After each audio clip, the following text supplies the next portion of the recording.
Hi guys, Dan Holton here from GuitarLessonCentral.com, and I'm today answering more questions, okay? So here we've got one from Peter Richmond in London in the UK, which is cool. And he says, hi Dan, I'm a huge Pink Floyd fan, so that's pretty big, I imagine. In particular, David Gilmour's playing on Dark Side of the Moon, of course. I've been trying to learn a couple of his solos, but the bends seem to be so high, I can't get anywhere even close to the sounds he's getting. After a few minutes practice, my fingers get really sore too. Am I missing something? How is it possible to bend strings that high? Thanks, Peter. Right, okay, Peter. So, couple of things. Obviously, David Gilmour, that is a very trademark sound for him, that kind of overbending, normally a bend and a half. And quite often you'll hear that kind of bend up a tone and then you go up a bend and a half. So for example, this kind of thing where you go up, whoop, whoop, back down, and do you know what, it's a high intermediate level kind of bend to even start to consider to try and get it right. So the first thing I will say is make sure you're not jumping into that from scratch. Play around with some more simpler bends. The first thing you need to be able to do is bend a tone properly. Okay, because I don't want you sitting there blaming strings, blaming a guitar, anything like that. There are gear issues that could occur.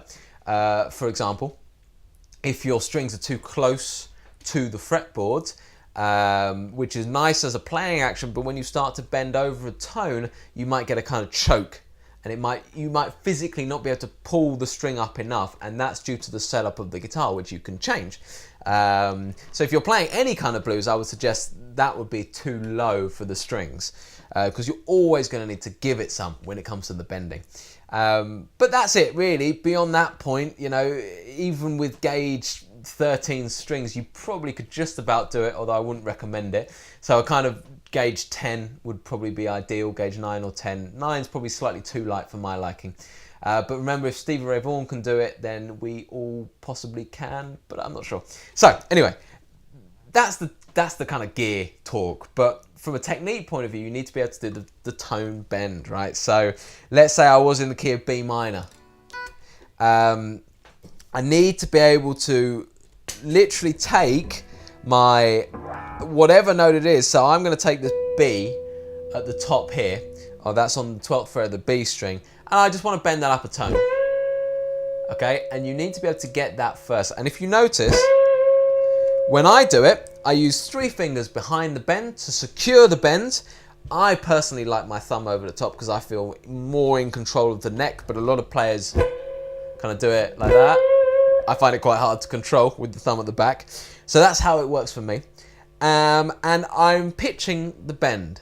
So that's the key. So there's the note. Almost, ish. I say I'm pitching the bend. But you know, so you bend it up to the 2 frets above, which is a tone above the note, okay? So that's the first bit you need to be able to get. So I would maybe deal with some Clapton or some maybe slightly easier bends. So he tends to bend up a tone, some Albert King, something like that, where you're bending up a tone and very quickly you're trying to pitch the note. Only once you've done that and your fingers have got used to that, then give it a go, okay? Because what's normally happening is you're bending a tone and a half. So rather than bending up to this note here, that's a tone up, that's 2 frets up, you're bending 3 frets up. So there's your note, and there's your bend, okay?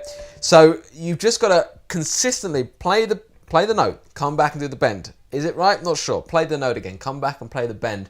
And it shouldn't be too much of a step up, but that's in that order. That's why structure, I feel, is so important, because if you try and go from not being able to bend to be able to bend like David Gilmour, it will feel like an impossible mountain.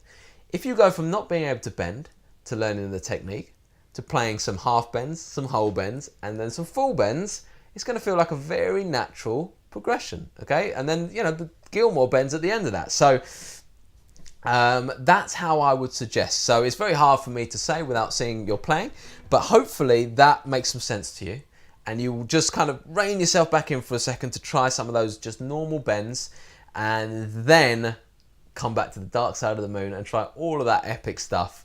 And if I was you, I'd give a go to the, I think it's on Comfortably Numb, one of the solos on there. There's some magical bends and some absolute magical lines. So give that one a go when you get to that stage.